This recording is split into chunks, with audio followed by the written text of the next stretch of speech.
Լրություն։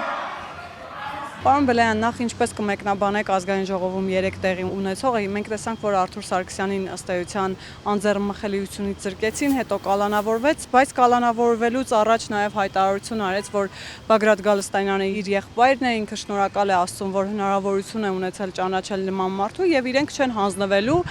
ունեն համակիրներ, որոնք իրենց գործը շարունակելու են։ Նախ ո՞րն է իրենց գործը եւ ինչ է կատարվում ընդհանուր առմամբ։ Դե շատ լավ է, փաստորեն Արթուր Սարգսյանը շատ շուտով իր եղբոր հետ միգուցե նույն բանտախցում ժամանակ անցկացնի եւ ժամանակ կունենա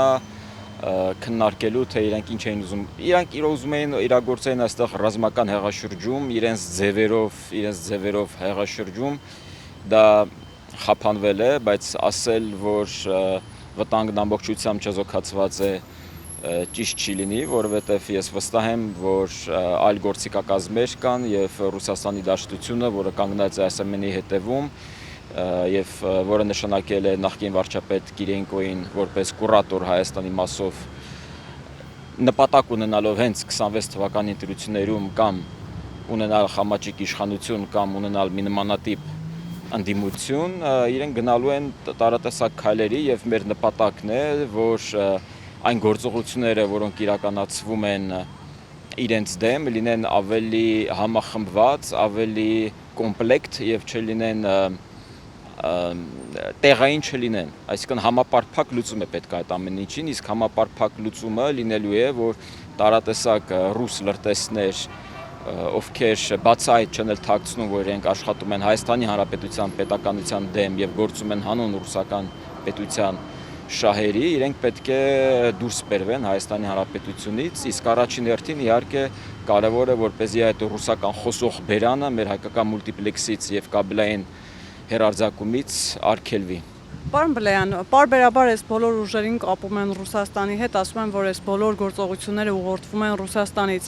Եկեղեցին էլ ըստ էության որոշ հոգևորականների թեթև ձեռքով ներգրավել է այս ամեն ինչում, այսինքն այս պայքարում հիբրիդային պատերազմում Հայաստանի դեմ եկեղեցին արդեն մաս է կազմում։ Միանշանակ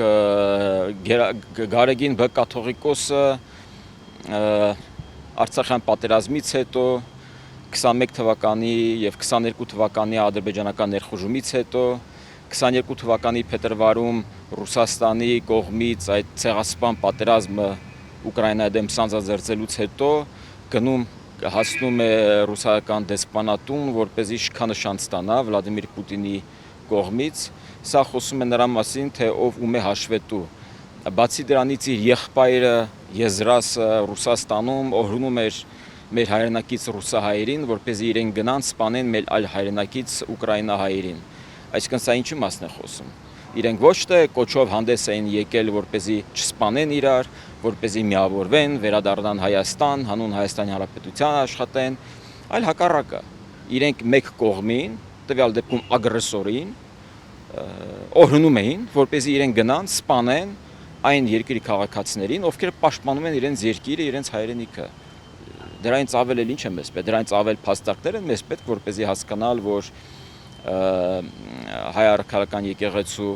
կաթողիկոսը եւ որոշ arczepiskopos-ներ աշխատում են Ռուսաստանի Դաշնության համար։ Պարոն Բելայան, իրենք էլ այլ կերպ են մեկնաբանում, ասում են, որ իշխանություններն է թիրախավորել հայ առաքելական եկեղեցուն, անգամ ինչ որ հարձակման մասին են խոսում, պարբերաբար ասում են, որ իշխանությունները պլանավորում են նոր հարձակում, ահաբեկչության մասին են խոսում, որ Մայրաթորի վրա պիտի հարձակվեն, այրում պիտի հեղվի։ Տերասողիկ Կարապետյանը սկսեց նզովել, որ ովքեր կհարձակվեն եկեղեցու վրա սերնդեսերունդ նզովյալ կլինեն, այսօր նզովքի շարքը շարունակվում է, այլ հոգևորականներ են միացել։ Այսինքն խոսքը հիմա ինչի մասին է, իրապես այս մարդիկ աշխատում են Ռուսաստանի համար, ինչպես դուք նշեցիք, թե իշխանությունն է իրենց անհիմն թիրախավորել։ Տեսեք, 9 ամսվա բլոկադայի ընթացքում, Արցախի բլոկադայի ընթացքում մեկ անգամ չեղավ, որպեսզի հայ առաքելական եկեղեցին իդեմս կաթողիկոսի կոչով հանդես գա եւ հորդորի ռուս խաղապահներին բացեն Լաչինի միջանցքը եւ օգնություն ուղարկեն մեր արցախահայերին։ Երբեք չի եղել որևէ կոչ կամ գործողություն հայ առաքելական եկեղեցու կողմից, որպեսզի իրենք գնան, փորձեն գոնե մեկ գերի բերեն Բաքվի բանտերից հայրենիք։ Մյուս կողմից, գիտեք, եթե լիներ արշավ եկեղեցու դեմ, մենք կտեսնենք օրինակ ինչ որ չգիտեմ, եկեղեցիների փակում, մենք տեսնենք, որ ծիսակատարությունների խանգարում, խոչընդոտում, բայց հակառակը մենք տեսնում ենք որոշ եկեղեցականների, հոգևորականների, ովքեր խոսում են, ովքեր հարցազրույցներ են տալիս, ընդ որում հանրային ալիքով են հարցազրույցներ նաև տալիս եւ խոսում են հանուն Հայաստանի առաքելական եկեղեցու եւ այստեղ որևէ բան չկա, այստեղ ես չեմ տեսնում, հակառակը այնինչ արվում է, դեռ պետք է արվեր 18 թվականին, որովհետեւ Հայաստանի առաքելական եկեղեցին մաս է կազմել Հայաստանի իշխանության ուզուրպացիային, Հայաստանում իշխանության ուզուրպացիային, որովհետեւ կաթողիկոսը յուրաքանչյուր հանցագործություն կատարված Ռոբերտ Քոչարյանի եւ Սերժ Սարգսյանի կողմից օրհնել է։ Երբեք ձայն չեն բարձրացրել, երբ փողոցում սպանվում էին ընդդիմադիր հայացքներ ունեցող քաղաքական գործիչներ։ Իսկ երբ ընտրություններ էին կեղծում, իրենք լռում էին, տեսել ենք երբևէ որևէ կշտամբան եկեղեցու կողմից, որևէ կոչ, որևէ համախմբման կոչ մենք չենք լսել։ Մենք լսել ենք օրինակ երբ Պապլավոկում մարդ էին ծեծում, որ եկեղեցին դրանից հետո ինչ որ հայտարարություններ երբեք նման բաներ չեն եղել։ Հետևաբար խոսել, որ հայ առաքելական եկեղեցու առաջնորդը ներկայացնում է Հայաստանի Հանրապետության պետականության շահերը, դա այդպես չէ։ Հակառակը նա գործում է պետականության դեմ, ընդ որում նա գնում է մի երկիր, Բելարուս, որին ի պաշտոնե մենք հայտարարել ենք, որ որևէ պաշտոնյա չի մասնակցի։ Դա այդ թվում նաև եկեղեցին։ Պարոն Բլեյան, այս դեպքում ո՞րն է Գարեգին Բ-ի ամենայն հայոց կաթողիկոսի մոտիվացիան, ինչպես դուք նշեցիք, օրհնել նախկին նախագահներին, օրհնել այդ քաղաքական սպանությունները եւ գործել, ինչպես էլի նշում են որոշ վերլուծաբաններ, հիմա գործել պետության դեմ, ո՞րն է իր մոտիվացիան, այսինքն կաթողիկոսի ինչին է սա պետք։ Հավաքագրված կաթողիկոս է, այսինքն նա լուրջ կասկածներ կան, որ նա հավաքագրված է եղել Գերմանիայում եւ այդ արխիվները կարծես թե կան, պետք է համապատասխան մարմինները համապատասխան մարմիններին դիմեն, այդ փաստաթղթերը վերցնեն, գաղտնազերծեն եւ հասարակությունն էլ իմանա թե ով է ի վերջո եղել մեր կաթողիկոսը հոկտեմբերի 27-ից 99 թվականից սկսած, որովհետեւ եթե կան կասկածներ, սա հենց կուսակրոնություն չի, որ ասում են մարդու անձնական գործն է։ Հասկացանք, եթե ինքը համարում է, որ կուսակրոնությունը, որը նա երթում է վերցրել, որ չի դրժի, բայց դա այնուամենայնիվ դա իրենց գործն է անձնական, ապա եթե դու եղել ես հավաքագրված եւ առայսօր հավաքագրված ես, ապա դա յուրաքանչյուր Հայաստանի Հանրապետության քաղաքացու գործն է, որովհետեւ դա վտանգում է Հայաստանի Հանրապետության քաղաքացու անվտանգությունը։ Կողմից հավաքագրված եւ ինչ նպատակ։ Դաշնության կողմից, Ռուսաստանի Դաշնության կողմից։ Ու ցավալի է, որ այս 30 քանի տարվա ընթացքում մենք չենք լսել որևէ ռուսական լրտեսի ձերբակալում, ազատ կամ արտաքսում, թերևս միակ բացառությունը վերջերս ձերբակալված Չախալյանն է, որը սկզբից Վրաստանում փորձում էր պառակտում մտցներ, հետո վերադարձավ եւ արդեն ուզում էր գործել Հայաստանի Հանրապետության իշխանության դեմ։ Իմ հիշողության մեջ թերևս նա առաջին գործիչն է, որը բացահայտ գրուի գործակալ է եւ այսօր ձերբակալված է։ Այդ արդիվ պետք է շնորհավորեմ բոլորիս, սա էլ տեղից շարժվում է։ Պարոն Բլեյան, խոսեցիք Վրաստանից եւ վրաստանյան գործիչներից։ Սամվել Կարապետյանի եւ Իվանիշվիլիի հետ շատ զուգահեռներ են տանում, նախ դուք ընդհանուր կապ տեսնում եք եւ Սամվել Կարապետյանի ձերբակալությունը նաեւ այստեղ աղմուկ բարձրացրեց նույն եկեղեցու շրջանակներում ընդդիմադիրներն են պնդում, որ սա քաղաքական հետապնդում է։ Դուք այս process-ին ինչպես եք վերաբերվում եւ ձեր գնահատականը ինչպիսին է։ Հիշում եք հայկական Իվանիշվիլիի տեխնացությունը առաջին հերթին Տեր-Պետրոսյանը առաջադրել էր Գագիկ Ծառուկյանին էր առաջարկել, բայց նա ինքնաբացարկ առաջադրեց եւ այժմ Սամվել Կարապետյանն էր փաստորեն փորձում դառնալ հայկական Իվանիշվիլին, իսկ ինչ է նշանակում Իվանիշվիլի, օրինակ մենք ուզում ենք հասկանանք լավ, Բիձինա Իվանիշվիլի ասելով մենք ինչ ենք հասկանում։ Բիձինա Իվանիշվիլին Ռուսաստանում միլիարդներ դիզած քաղաքական գործիչ էր, որը Վրաստանում պատերազմը պարտվելուց հետո եկավ, քաղաքական հայտ ներկայացրեց եւ համոզեց բոլորին, որ նա լինելով կապակցված Ռուսաստանի հետ, այնուամենայնիվ Վրաստանը պետք է տանի դեպի Եվրամիություն եւ ՆԱՏՕ։ Եվ տարիների ընթացքում այդ տրոյական ձին հետո իր դեմքը ցույց տվեց եւ այսօր մենք տեսնում ենք, որ ի տարբերություն Մոլդովայի, որը մի քանի տարի հետո արդեն կդառնա Եվրամիության անդամ, Վրաստանի անդամակցությունը այս պայն սառեցված է, որովհետեւ նույն Բիձինա Իվանիշվիլին այդպես է որոշել։ Եվ նմանատիպ մի քաղաքական գործիչ փորձում են ներմուծել Հայաստան, նա այժմ կասեցված է, բայց դա չի նշանակում, որ այլ Իվանիշվիլիներ չեն փորձի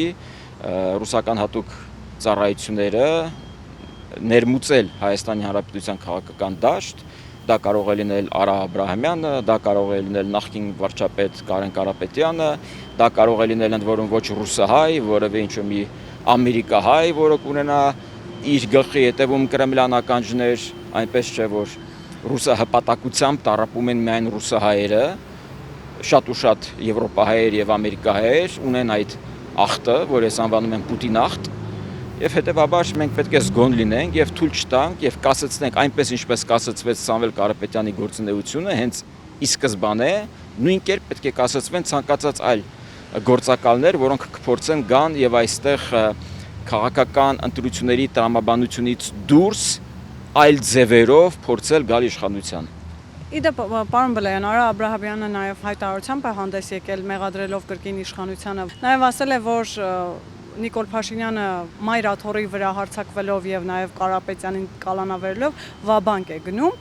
Ընդհանուր առմամբ ինչպես եք վերաբերվում նախ Արա Աբրահամյանի հայտարարություններին, նաեւ ասացիք, որ Կարապետյանը կասեցվել է, բայց Կարապետյանը կալանավայրից հայտարարություններ է անում, որ Նիկոլ Փաշինյանը այլևս անելիք չունի, ժամանակն է նոր ուժի եւ անձի շուրջ մոբիլիզանալու եւ կարծես թե հայտ է ներկայացնում քաղաքական։ Այդ չի կարող կալանավայրից ստեղծել քաղաքական ուժ եւ իր շուրջ մոբիլիզացնել որոշակի մարդկանց։ Դուք այդ հնարավորությունը բացառում եք։ Այդ հնարավորությունը չեմ բացառում, շատ իրատեսական եմ համարում, բայց ես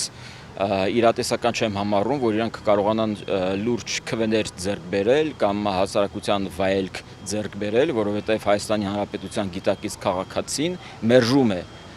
Ռուսաստանի կողմից դերածող քաղաքական գործիչներին, որովհետև վերքերը թարմ են։ Մենք հիշում ենք դեռ 16 թվականից ի վեր, ինչպես է Ռուսաստանի Դաշնությունը դավաճանել Հայաստանի Հանրապետության եւ մյուս կողմից նաեւ գիտեք, պետք է հիշենք, որ նույն Սամվել Կարապետյանը, նույն Արա Աբրահամյանը ցավալի է, որ եթե զուգահեռներ անցկացնենք Ադրբեջանի հետ, Ռուսաստանում նույնպես կան շատ ադրբեջանցիներ եւ այս վերջին օրինակ իշխանությունների, պետությունների միջև ընդհարումներից հետո ներողություն ես չեմ հիշում, որ որևէ ռուս-ադրբեջանցի, ռուսաստանցի ադրբեջանցի իր պետության դեմ խոսի, հակառակը բոլորը կանգնել են ադրբեջանական պետության կողքին եւ ցավալի է, որ Սամվել Կարապետյանը, Արա Աբրահամյանը եւ մնացած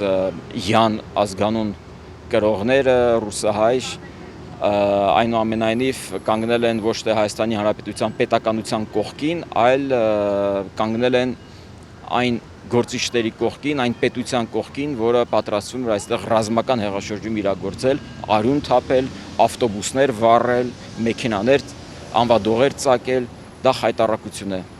Պարոն Բլեյան, դուք ասացիք մեր վերքերը թարմ են եւ մենք հիշում ենք թե 16 թվականից սկսած Ռուսաստանը քանի անգամ է մեզ դավաճանել, բայց եկեք չմոռանանք, որ ընդդիմությունն էլ հակառակի մեջ է մեղադրում մեզ, ասում է, որ հայկական կողմն է դավաճանել Ռուսաստանին, երես թեքել եւ Ռուսաստանը ստիպված է եղել գնալ այդ գործողություններին կամ անգործության։ Այդ մասին խոսեց նաեւ Ռոբերտ Քոչարյանը, այդ մասին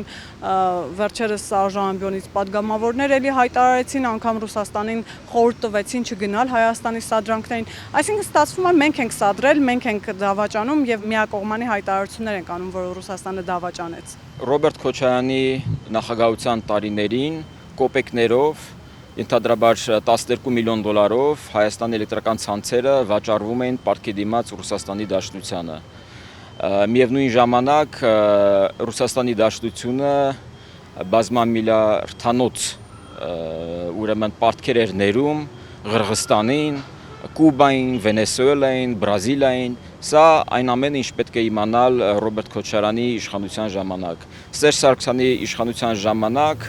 2008 թվականի հուլիսի 2-ին Դմիտրի Մեդվեդևն ու Իլհամ Ալիևը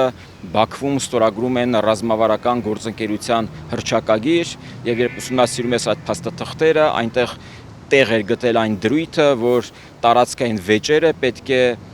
լուծվեն տարածքային ամբողջականության սկզբունքի հիման վրա։ Այնտեղ չկար որևէ դրույթ ազգերի ինքնորոշման մասին։ Իսկ դրանից հետո արդեն 2010 թվականից ի վեր բազմամիլիարդանոց գործարքներ եղան, ռազմատեխնիկական բնույթի եւ այդ տարիներին, եթե Հայաստանը թեքել էր երես, ուրեմն հարցրեք, թե ինչու էր Սերժ Սարգսյանը իր երեսը թեքել Ռուսաստանից կողմից, բայց հակառակը մենք տեսանք, որ հետո ինչ-ինչ գաղտնի պայմաններում պարտքեր կուտակվեցին գազային ոլորտում եւ վերջին 25%-ը տրվեց Ռուսաստանին պարտքի դիմաց եւ այդ կերպ հայ-ռուս գազարդը դարձավ Գազպրոմ Արմենիա։ Եվ այդ իսկ պատճառով պետք է հասկանանք, որ դա ոչ թե Հայաստանն է թեքել կամ վեկտորը փոխում, այլ Ռուսաստանը ինքն է վեկտորը փոխել դեռ 2008 թվականից սկսած։ Պարզապես մենք այնքան օրվա պետական այրերը այնքան դավաճան են եղել, որ դա չեն արձանագրել եւ չեն գնացել քայլերի, որոնք բազմազանեցնեին իրենց գործիքակազմը եւ 2016 թվականին մենք չենք լինի այդ կոտրված տաշտակի առջև, իսկ դրանից առաջ 2013 թվականին, որը կատաստրոֆիկ ես ամսաթիվ եմ համարում սեպտեմբերի 3-ը, երբ Հայաստանի Հանրապետության տնտեսությունն ամբողջովին օկուպացվեց Ռուսաստանի Դաշնության կողմից եւ մենք մտանք մաքսային միություն, իդեպ այն երաշխիքով, որ այն անվտանգային հովանոցը, որ մենք ունենք Հայաստանի եւ առաջին հերթին Արցախի շուրջ, ել ավելի կամրապանդնա, բայց հակառակը 3 տարի առաջ մենք ստացանք պատերազմ։ Եթե ամփոփենք, այ ամբողջ հարցազրույցի ընթացքում կարմիր թելով տանում եք այն գիծը, որ Ռուսաստանը չի հանձնվում ամենատարբեր անհատների միջոցով փորձում է այստեղ ինչ-որ պրոցեսներ գեներացնել, ամեն դեպքում չի уզում գնալ տարածաշրջանից երկրից։ Բայց մենք նաև շատ լավ հիշում ենք, թարմ է մեր հիշողության մեջ Լուկաշենկոն հայտարարեց, եթե իր բառերով ասեմ, «Տկուդա Արմենիա դենիցը» կամ «Ում ենք մենք պետք ուր պիտի գնանք»։ Հիմա այսքանից հետո ամեն դեպքում մենք Ռուսաստանը ինչին ենք պետք ենք թե չէ եւ ինչ պրոցեսներ սպասել նաեւ այս նախընտրական շրջանում, այսինքն պայքարելու է, որ այստեղ իր իշխանությունը ունենա։ Ռուսաստանի Դաշնության խնդիրը երկու մասի պետք է բաժանենք։ Մեկը նա հասկանում է, որ եթե հայ-ադրբեջանական հարաբերությունները կարգավորվեն, դա կնշանակի, որ հայ-թուրքական հարաբերությունները կկարգավորվեն, Հայաստանի կախվածությունը Ռուսաստանից կնվազի, Հայաստանի կախվածությունը Վրաստանից կնվազի, մենք կարողանանք ավելի ինտեգրվել եվրոպական արդեն ազատ առևտրի մաքսային շուկային Վրաստանի եւ Թուրքիայի միջով եւ ի վերջո մենք կասենք ցտեսություն Ռուսաստան, որովհետեւ ես այս պահին էլ կարծում եմ, որ իրենց ներկայությունը պահանջված չէ, ես չեմ հասկանում, թե ինչ է անում 102-րդ ռազմաբազան Գյումրիում կամ ինչ է անում ռազմաօդային բազան Էրեբունիում, որովհետև բնականաբար է, որ որևէ վտանգի առջև համար իրենք պատասխանատու չեն եւ իրենք չեն միջամտի։ Մյուս կողմից իրենց համար շատ կարեւոր է, որպեսզի Թավշյա հեղափոխությամբ իշխանության փոփոխությունը տապալվի, որովհետև իրենց համար հասկանալի է, որ դա կարող է լինել գիտեք, մնացած հետխորհրդային պետությունները նույնպես հետևում են, թե ի վերջո ինչպես կզարգանա։ Մենք հիշում ենք նույն Ղրղստանում 2 թե 3 անգամ հեղափոխության փորձ եղավ եւ ամեն անգամ Ռուսաստանը կարողանում էր տապալել այդ հեղափոխությունը։ Մենք հիշում ենք Ուկրաինայում եղավ 2 հեղափոխություն եւ միայն երկրորդը կարծես թե իր հաջողություն ունեցավ, բայց իրենք սանձարձեցին պատերազմ արդեն դեռ 2014 թվականին անօրինական կերպով բռնակցելով Ղրիմը Ուկրաինայից, ընդ որում որի անվտանգության եւ տարածքական ամբողջականության երաշխավորն էր հանդիսանում Ռուսաստանի Դաշնությունը։ Եվ այս պայմանությամբ էլ իրենք նաեւ իրենց պետք է Հայաստանը, Հայաստանի տարածքները, որպեսզի ընդհանրաբար իրենց կոշտ հարցերը Ադրբեջանի հետ կարողանան մեր հաշվին իրենց հետ լուծել։ Ինչպես դա եղել է դեռ ցարական Ռուսաստանից սկսած, երբ հայկական տարածքների եւ հայերի հայկական կյանքերի հաշվին իրեն գնացել են տարատեսակ գործարքների, թուրքերի, հետո ադրբեջանցիների հետ եւ վերջում էլ մի բան էլ եկել եւ ասել են, որ իրենք մեզ փրկել են, իրենց փրկիչ են կարգել մեզ։ Մենք էլ Ստոկհոլմյան սինդրոմին համարժեք ապավինել ենք այդ ռուսական անվտանգային հովանոցի եւ ամեն անգամ մենք խաբվել ենք եւ կարծում եմ նամանավանդ այս նոր տեխնոլոգիական շրջանում ժամանակն է եղել այդ edge-ը մեկը միշտ փակել, որովհետև կամ Ռուսաստանը կհեռանա այստեղից, կամ Հայաստանի Հանրապետություն չի լինի։ Ես կարծում եմ առաջինը դա տեղի կունենա, որովհետև Հայ-Ռուսաստանի Դաշնությունը հեռացել է Վրաստանից, իհարկե թողել է 2 վիրավոր հերթ, հեռացել է Ադրբեջանից, նա պետք է հեռանա Հայաստանից։ Բայց նախընտրական շրջանում 2026 թվականի խորհրդարանական ընտրություններից առաջ սպասել նման գործողությունների, այսինքն Ռուսաստանը ակտիվ լինելու է, փորձելու է իր տեղը այստեղ ունենալ։ Նա արդեն ակտիվ է, մենք տեսնում ենք իրենց ակտիվությունը եւ ես չեմ բացառում, որ իրենք կգնան ավելի կոշտ քայլերի, ավելի լուրջ քայլերի, դժվար է ասել, իրենք ամեն ինչի ընդունակ են, մենք տեսել ենք իրենց ոճրագործությունները հոկտեմբերի 27-ից սկսած, իսկ գիտեք, որ հոկտեմբերի 27-ի բացահայտումն առաջինը կարծես թե արել է հենց իրենց գործակալ Լիտվինենկոն, որը հետո սպանվեց, կարծեմ Լոնդոնում, որ հոկտեմբերի 27-ը դա ռուսական հատուկ ծառայությունների ձեռագիրն էր, գործն էր, մշակվածն էր, եւ դրանից հետո մենք գիտենք, որ արդեն 2000 թվականի մայիսից ամբողջությամբ իշխանությունն ուզուրպացվեց Ռոբերտ Քոչարյանի կողմից, իսկ Ռոբերտ Քոչարյանը շատ քիմիական ընդհանրություն ունեցողն է Վլադիմիր Պուտինի հետ եւ ասել, որ Ռոբերտ Քոչարյանը ներկայացնում է Հայաստանի Հանրապետությունը կամ ժամանակի ներկայացել Արցախի Հանրապետությունը, ոչ։ Ինչ վատություն արդեն ասես արել է Արցախին, ինչ վատություն ասես արել է Հայաստանին եւ իրեն համարել ընդհանրապես հայանպաստ, դա անհնար է։ Եվ շարունակելու է վատություն անել։ Շարունակելու է վատություններ անել, որքան դա հնարավոր է, նա մարած քաղաքական գործիչ է, բայց նա ահռելի գումարներ ունի, ահռելի ֆինանսական կարողությունների տեր է եւ դրանով նա փորձելու է կամ իր միջոցով, կամ այլ պրոքսի ուժերի միջոցով քաղաքական ինչ-ինչ նախաձեռնություններով հանդես գալ եւ նորից պետք է իմ հորդորը հնչեցնեմ, որ ազգային ժողովը մինչև 26 թվականի ընտրությունները իրավաքաղաքական գնահատական կտա 2000 թվականի մայիսից մինչև 2018 թվականի մայիսն ընկած ժամանակաշրջանում իշխանության ուզուրպացիային, որին մասնակցել են նաև եկեղեցականները որոշ, եւ իրենք չպետք է զբաղվեն քաղաքականությամբ։ Դա է հուշում ժողովրդավարական հասարակարգը։ Դրանով են անցել, դա են անում Ռումինիայում, դա են անում Ֆրանսիայում, դա են անում արել Մոլդովայում։ Մենք պետք է պարզապես կրկնօրինակենք, հեծանիվ հորինելու խնդիր չկա։